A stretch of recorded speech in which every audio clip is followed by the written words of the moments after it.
Welcome to today's podcast, brought to you by students of Sierra College. It's your playboy from the Bay Boy, Siraj. And I'm Kwame. Today's topic and driving research question is, how has the perception of femininity changed over the years? It is really ironic how our topic relates to what is happening today. As we know, there has been a lot of bans and restrictions towards women's rights that has been lighting a lot of fire between different groups of people. I just want to say one thing towards that topic. Look, I grew up with my mom and two sisters. Growing up with just women my entire life, I can tell you that women do run this world. And to all the women out there, I hope and pray that you guys get the utmost respect and equality you deserve.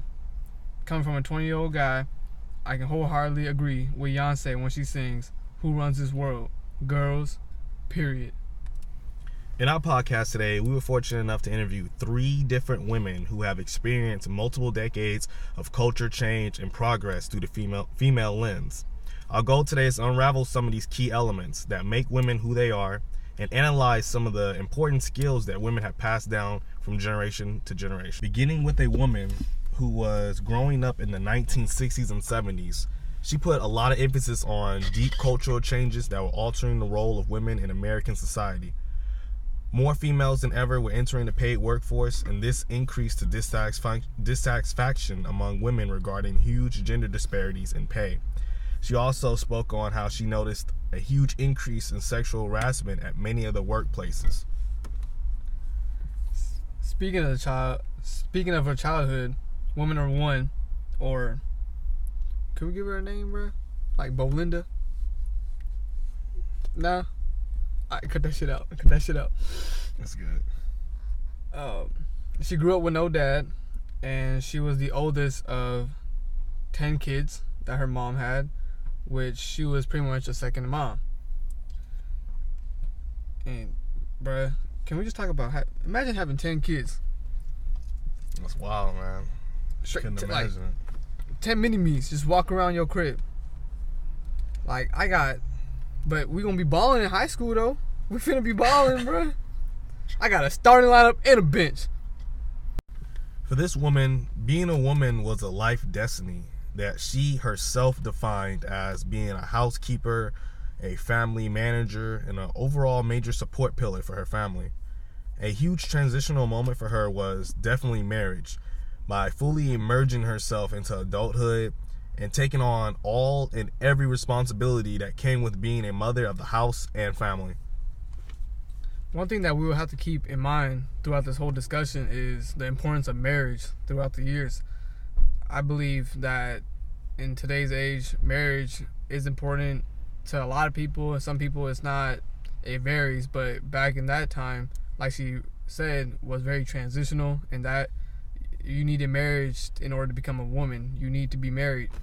And it's going to be a nice topic that we can compare throughout this rest of this discussion. Let's take a deeper dive on how women life was during the 80s now. There has been improvement. However, there was still crazy legislation towards women that just doesn't sound right. And I'll give you some examples. Women couldn't get credit cards until the 1980s.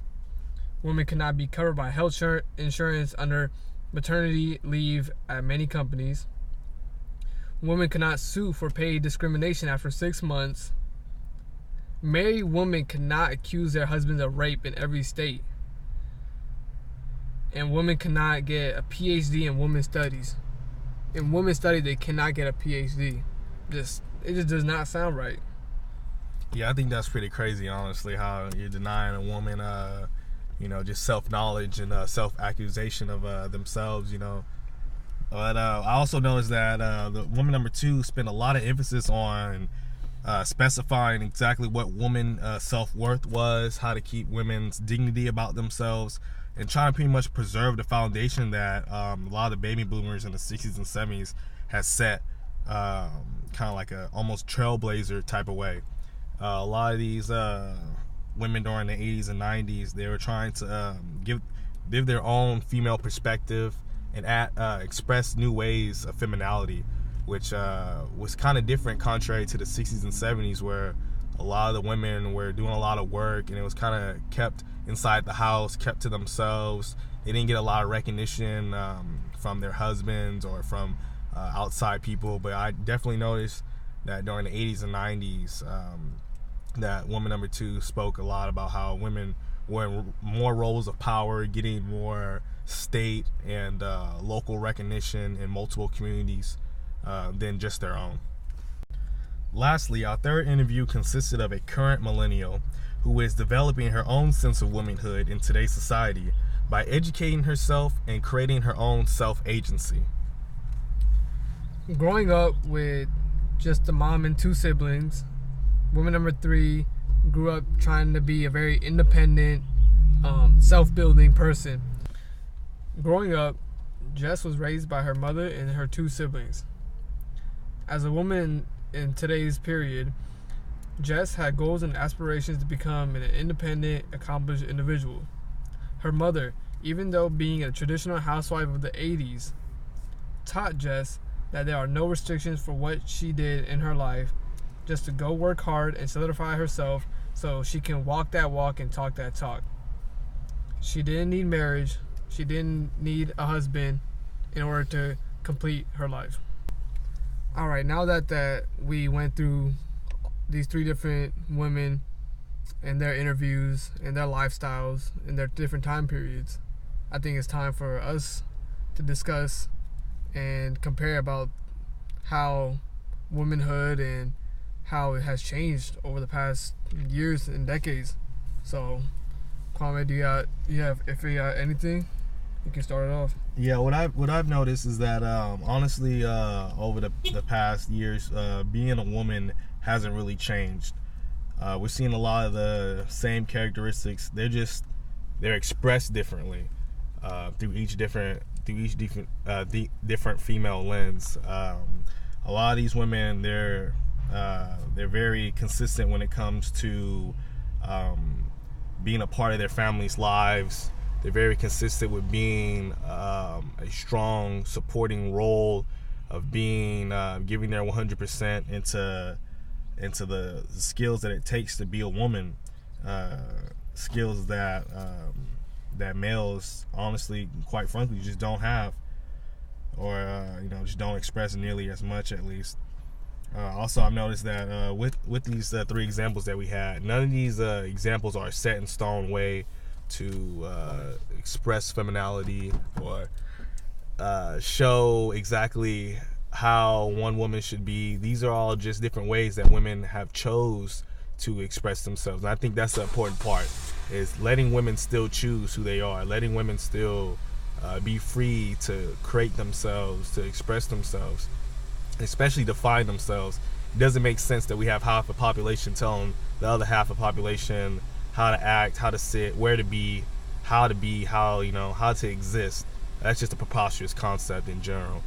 But I think once we're able to find a balance between both the 2 roles, I think society as a whole would grow in a positive direction, and it'd be just a lot easier for everyone to coexist, and to be just free individuals with free agency. And I think that's what everyone's looking for, especially women. For so many years, they just had a lack of freedom, lack of agency to be who they are. And women know. They knew back in the 60s and the 70s. They've known since day one who they wanted to be and what they should be. And it's about time that we release these social barriers that's been created by people in power, just to oppress and keep a certain type of people down.